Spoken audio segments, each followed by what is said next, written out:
So over the last couple of years, we've spent a lot more time at home just staring at our stuff. Lots of stuff. And you know what? If you're interested in getting rid of some of that stuff or organizing it, spring is the perfect time for a fresh, clean start. What better chance to begin to declutter our spaces, Meredith? But just what to do with all of that pre-loved stuff, Lainey. Here with her tips on how to declutter the items in your home that you no longer need is Clean My Spaces, Melissa Maker. Hi. Hi. It's so great to see you both. Yes. Hi, Melissa. It's so great to see you. And I think a lot of people will be feeling the same way about decluttering. It can be so overwhelming. Like, it's the last thing I want to do. So what should people remember as they begin the process of just tackling this spring cleaning project?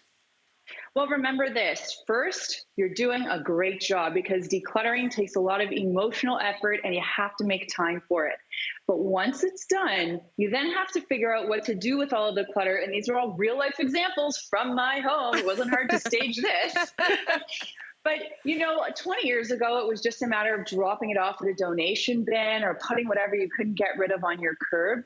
Things have changed. And now we have to think about finding a second life, squeezing the most out of our items, especially if they're in good working order and can find a second life somewhere else. That's on us. So we're going to run the gamut today and talk about how to do that. Awesome. Well, I know that when a lot of people start to declutter, and when I say people, they end up with piles of things all over the house in boxes. And like you said, things that are kind of waiting. So how do we take that next step and decide where everything should go and what are the best options out there? Meredith, I was thinking about this and I put a hierarchy together. And right at the top of the hierarchy, you'll see through the bottom different things that you can do to get rid of them. Now, at the top, I've got sell because let's be honest, if we can make some money from our clutter, we should do that. Tons of ways that you can sell your items through consignment shops and online groups. Next up, you can offer your item for a free porch pickup. Friends, families, neighborhood groups. If you can make I have something for free, do you want it for free match? That is perfect. Next, if you can't find anyone to take it, donate that item. There are plenty of organizations, and some of them are quite niche in what they will take and what they're looking for. Now, if you can't do those, next you can find a safe way to dispose of those items.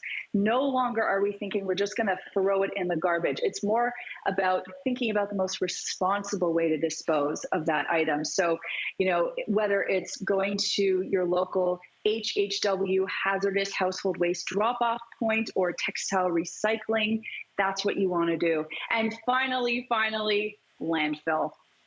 Okay, well, let's get started. It's a new season, and I think a lot of people when the seasons change look at the closet, pre-loved clothes and shoes. So what is the best way to dispose of clothing items that we might not want anymore? Yeah, this is a great question, Lainey, and I have had a lot of success selling my clothes online. So places like Poshmark, Facebook Marketplace, even Etsy, eBay, Kijiji, all those online sellers are great places to put your clothing up. Find photos of yourself wearing the clothes. Take a couple photos of any of the imperfections so people really know what they're buying and market at a reasonable price. Now, if that's not up your alley and you don't want to do that, of course, there are many charities that will take clothing donations. I would say avoid those drop-off boxes if you can. A lot of studies have been done that show between 80 and 90% of that stuff ends up in landfills overseas. So try to find an organization or a person who will take your clothing. Otherwise, I would say textile recycling bin is the best thing to do. And what's your advice on small housewares that are taking up space in our homes? Like things easy to transport, pieces of furniture, accessories, kitchen appliances. Help with kitchen appliances.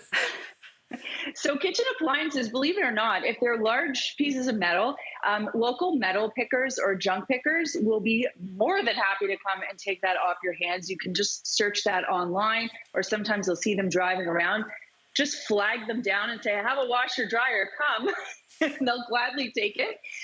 But for the smaller houseware items, again, you can put them up on Facebook Marketplace. I'll tell you a story. My husband and I were decluttering over the winter, and we employed my mom, who's a retired teacher, to help us sell all this stuff on Facebook.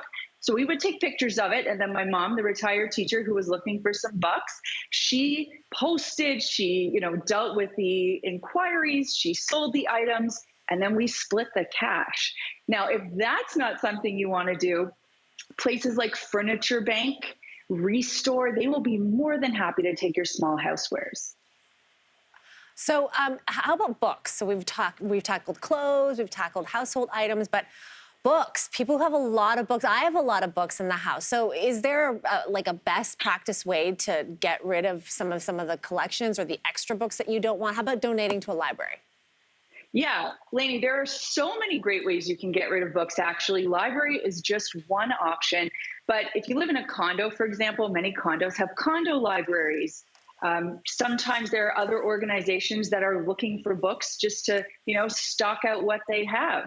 There are, in Toronto, we have the Children's Book Bank, where you can take children's literature and they will distribute that to lower income areas. We've got Second Bind, which will take textbooks. And again, all of these wonderful local organizations exist, so make sure in your area that you're looking it up. Another one that I love, the Toronto Library System has a Bookends bookstore where you can donate books, and the proceeds from those sales go toward funding library activities. What about things like cosmetics? Because each season I like to kind of go through some of my unopened cosmetics, donate the ones that have not expired to people or organizations that accept them. But, cosmetics are a specific thing. So what should we do with items that have gone bad? Are we just tossing them in the trash? Or you've used them, but like twice. Yeah, like it wasn't the right color for you, but it's still good to go. Yeah, so to Lainey's question, what you would want to do is maybe talk to a friend or someone you know and say, hey, this wasn't great for my hair texture, or this lip color totally didn't work on me. Do you want to give it a try? It's a little harder to get rid of stuff that you've already opened, especially if you don't know the person. But once something has expired, it's at that point that it's considered household hazardous waste, HHW. So you can look up online in your municipality where you can get rid of this stuff. In Toronto, you can dial 311. We have a service called Toxic Taxi, where they will come to your house and pick this stuff up and dispose of it safely for you. Because if this sits in the landfill over time, it will start to release chemicals that we certainly don't want in the earth. So that's why we have to be responsible with them. And would that apply to cleaning supplies that are around the house, like paint, batteries, aerosol items? I don't know what, I've never seen these things before, but I mean, I assume they're sitting around the house for someone to use. These? Yeah, absolutely. Cleaning supplies, paint, light bulbs, batteries. These are also all considered HHW and can be taken to one of these safe disposal sites or can be, picked up by the Toxic Taxi service in Toronto. And again, let them figure out how to dispose of it. What I like to do, we have kind of a space in an unfinished, like our workshop, which is yay.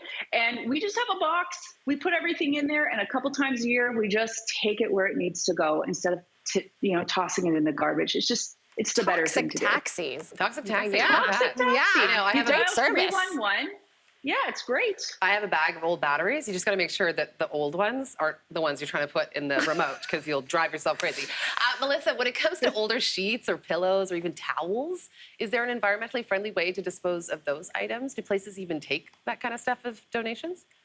Most places don't take them, Meredith, but you know who loves them? Anyone who deals with pets. Yes, I was going to say that. Oh, yeah. So pet shelters, vets, groomers. Smart. I had a giant bag of this stuff.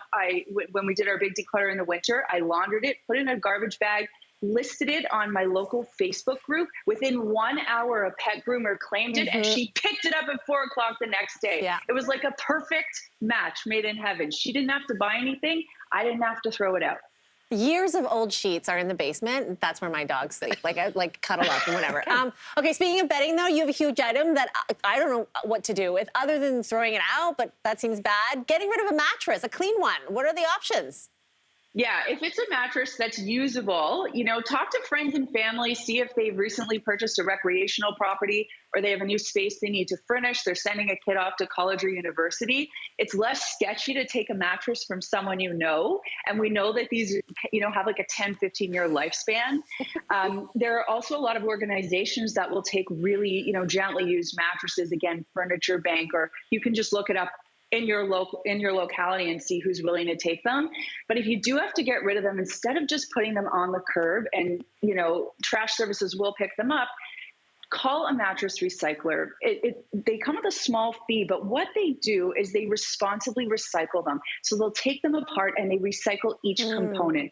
Mattresses sit in landfills for so many years. And with the advent of all of these inexpensive mattress sales, try for 90 days, there are so many that are loading up landfills. Oh, yeah. So I would just ask people to do the responsible thing, make a call, spend a few bucks, and, have it taken care of responsibly.